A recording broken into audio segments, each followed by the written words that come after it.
Last night, me and 3 other friends went on a camping trip. I regret going. We all had packed our own chairs, but had big enough tents to fit 2 people. Savannah had brought the ice chest of drinks, Daniel brought a few snacks, and my closest friend Lana had ridden with me in my car. We chatted and sang along to some songs as we started getting closer to the parking lot. Her and I were the first ones there, so we sat in my car still talking. Savannah and Daniel arrived in their separate cars and started grabbing everything out of their trunks. Lana grabbed her chair while I grabbed the tent and my chair. We all walked to the campsite, too scared to venture too far from the parking lot. So we walked far enough away to just barely see it. Lana set up everyone's tents.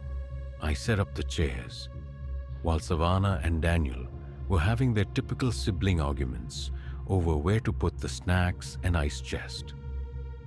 They eventually settled down and Daniel walked off somewhere. The 4 of us chatted when Daniel came back and groaned in frustration. "You girls will start the fire, but didn't have the decency to set up my chair? I see y'all's priorities." We all stared at each other in confusion, because I remembered setting up everyone's chair. I slowly counted everybody. However, getting to the last person, my head just felt fuzzy, and like they were just a black blur.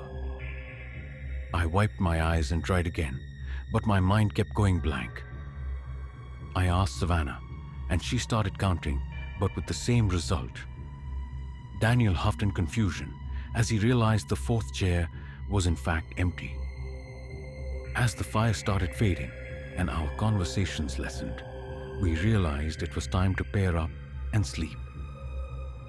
Grouping up, Daniel realized he was the only person without a partner.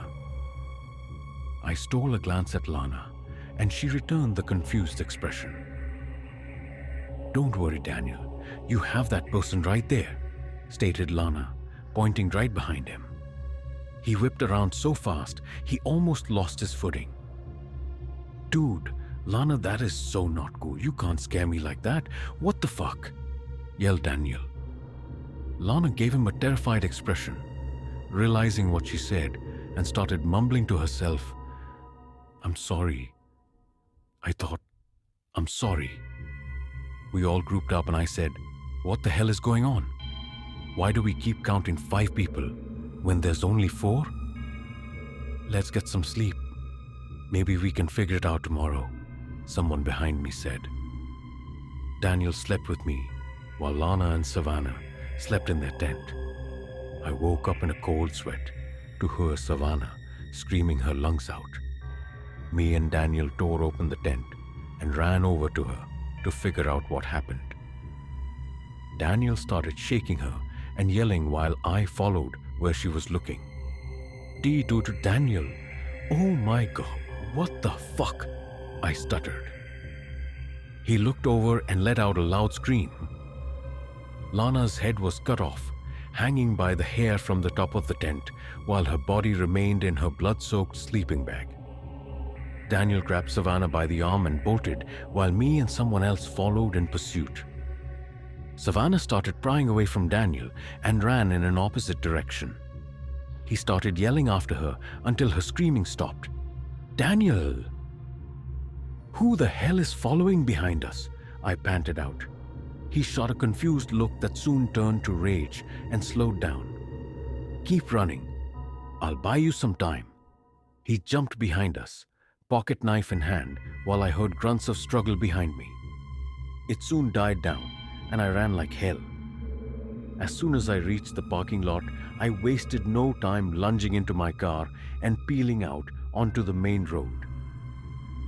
My legs felt like they were on fire from the running, and my lungs felt like they were going to burst. I'm currently parked and sat inside of a small coffee shop, just barely out of town. I'm writing this down while I watch the police car zoom past to the forest I just left. Once I'm done, I'm gonna go back to my car and ask the person in my back seat why they've been so quiet.